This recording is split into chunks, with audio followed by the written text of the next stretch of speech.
Every day where the little engines work, the crisp air is suddenly filled with a familiar noise. The lakes and mountains have many visitors, and Harold the helicopter flies the sky, making sure that no one is in trouble. All present and correct. Time to return to base. Then Harold noticed something. A sturdy diesel was coming round the mountain. Harold flew lower for a closer inspection. I'm Harold. Who are you? I'm Rusty, replied the diesel. Don't recall seeing you before. What brings you this way? Sir Topham Hatt sent me to help the other engines, huffed Rusty. This was no time for a chat with a helicopter. Well done. Cheers, and keep up the good work. Cheeky chopper, muttered Rusty. Not long now, encouraged the driver. We'll soon be at the top station. Peter, Sam, and Sir Handel were glad to see Rusty. Even so, Sir Handel wouldn't stop grumbling. The cars didn't like Sir Handel and wanted to play tricks on him.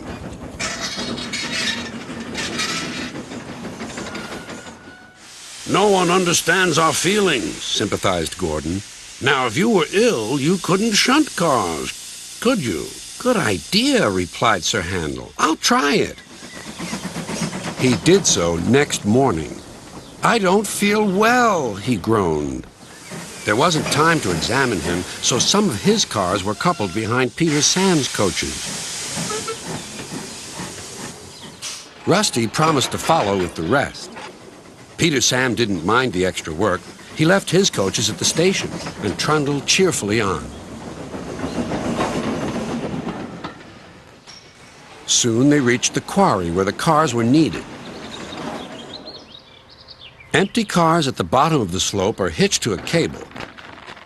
Loaded ones at the top are hitched to another. By their weight, loaded cars run down the steep slope, pulling the empty ones up.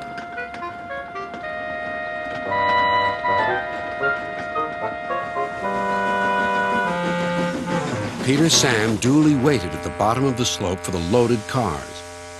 He never bumped cars unless they misbehaved. But the loaded cars couldn't see him properly. They thought he was Sir Handel. Their chance for trickery had come. Faster! Faster! They yelled. No, no, wailed the empty cars. It's Peter Sam! But it was no use. Hurrah! Hurrah! Roared the cars. Peter Sam shut his eyes.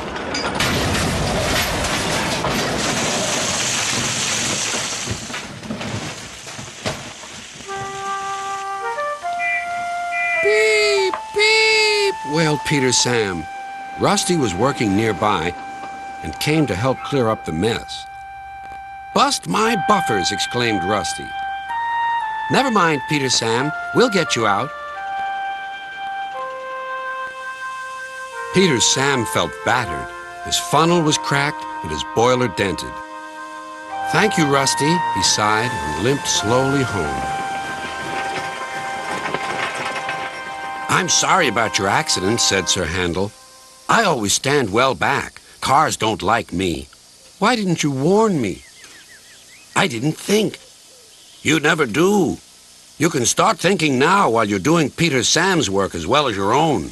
That'll teach you to pretend you're ill. Sir Handel did start thinking about Gordon. When the wreckage was cleared away, Rusty set off along the line.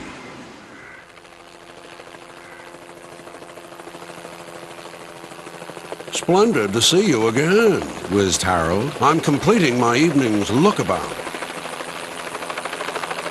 Well done. Cheers, and keep up the good work. And the little diesel purred back home.